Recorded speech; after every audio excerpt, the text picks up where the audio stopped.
Shall I give you the tour?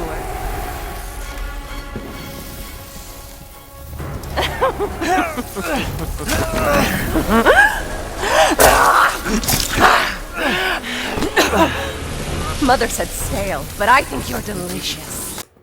Resident Evil 8 picks up 3 years after the events of Resi 7. Ethan Winters has moved to Europe with Mia and is raising their daughter Rose. Rose and Ethan get kidnapped and Mia is killed. The vehicle carrying Ethan and Rose crashes and Rose is kidnapped. As Ethan goes into the village searching for his daughter, he finds that something is terribly wrong with this village.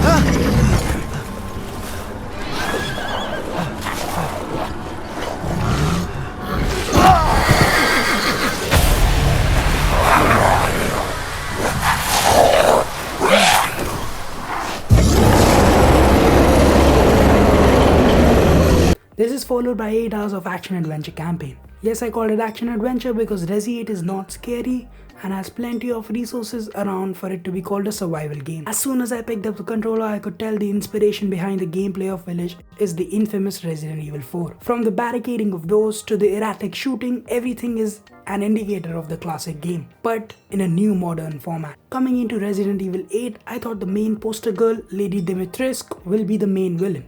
But her section of the story is only limited to the first 2 or so hours in the starting and is played off as kind of an introduction into the game, which is a shame because the story of her and her 3 daughters ends up being the most interesting part of this campaign.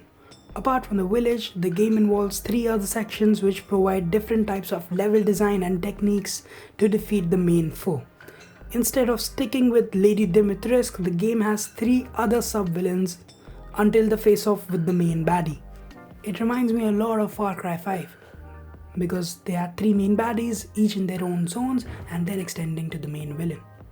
The problem is that even though the villains and level design seems different, the basic idea is the same. Get through some foes, find a key, open a door with the key, and then you'll get a way to stop the different bosses. The problem with this is that these sections vary in length from each other and turn out to be super repetitive in the end. The only time that I was starved for ammo was until the last section of the game, and this doesn't make the game as interesting or gripping as it should be. That being said, the sound design and surroundings of the game are just excellent and give a very, very creepy vibe to it.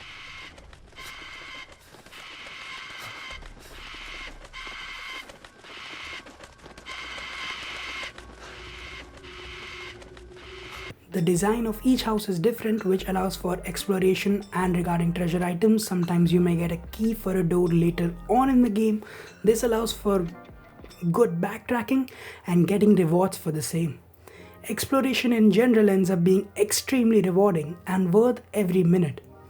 Apart from that, the player can hunt animals and collect meat, which can be consumed or sold to the merchant in exchange of lei, the in-game currency.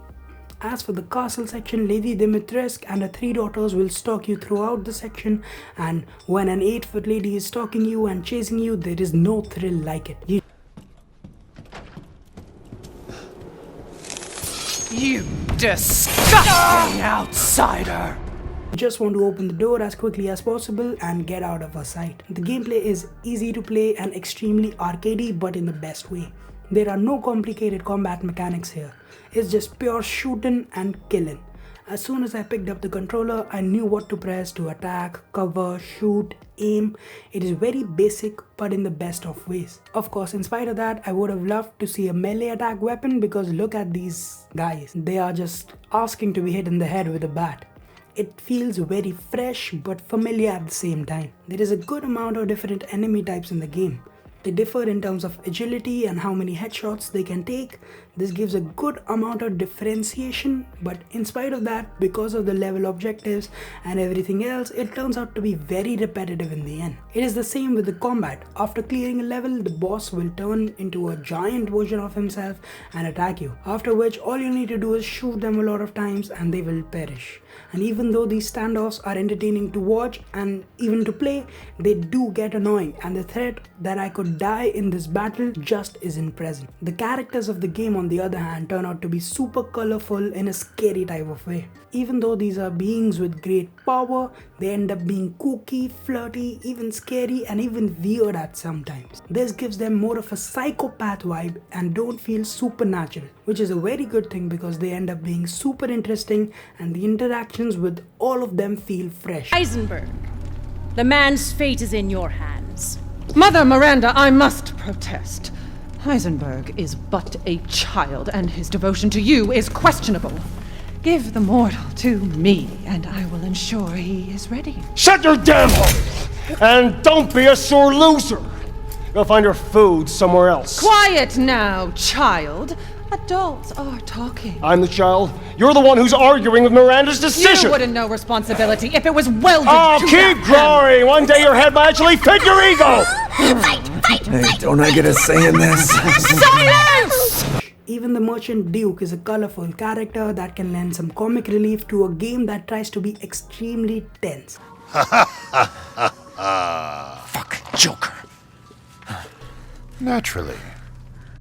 And the reason why I say try is because the game just isn't scary enough. Apart from the first section and some moments later on, it just doesn't deliver because the formula gets too stale as the game progresses, and lichens jumping in front of you just don't deliver the same spook that they do in the starting of the game. The puzzle system in the game is there.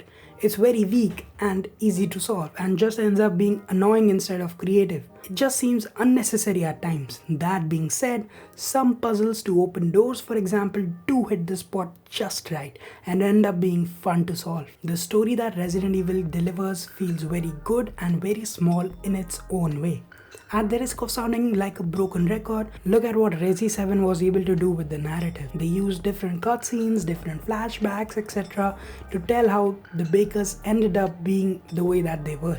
It just substitutes those cutscenes with different notes that are laid down throughout the game. This seems illogical and downright lazy on the part of the writers. What if I don't read or miss some of the notes? You can't really expect a player to read each and every note that is laid out across the whole game. Apart from that, the main story thankfully does have its own cutscenes and is interesting enough to last the entire 8 hours.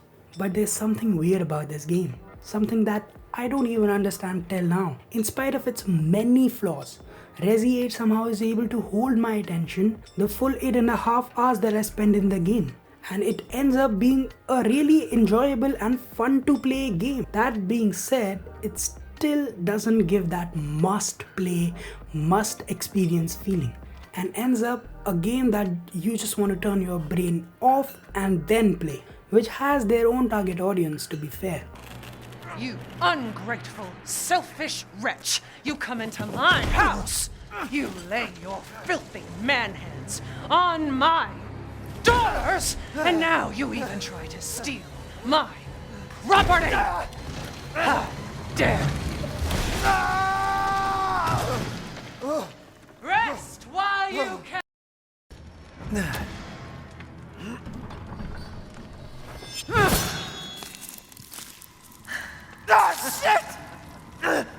Like I'd let you get away. So what's the verdict? While Resident Evil 8 will not blow your socks off with its gameplay or story, it will feel entertaining and familiar in the best of ways. Combine that with an all guns blazing approach and decent exploration, Resi 8 does do a lot of things right. That being said, the game ends up feeling monotonous till the end and not enough emphasis has been placed on puzzles, proper combat and storytelling. In spite of all its shortcomings though, Resi 8 is able to deliver a good, enjoyable experience and does prove to be a decent extension for the Ethan Winters saga that started in the last game. It doesn't do anything exceptionally well, but is able to get most of the basics right. And that's why, in my opinion, it is the jack of all trades but the master of none and gets a 7 out of 10. Should you buy it at the full price of $60 or 4,000 rupees? Well, if I was you, I would wait for a sale on this one. And that's it guys, that is the review of Resident Evil 8. If you like the video, smash the like button, smash the subscribe button, leave a comment down in the comments, do all that good YouTube algorithm stuff, and know that we are quickly becoming a quality gaming channel. And as always, I'll see you in the next one.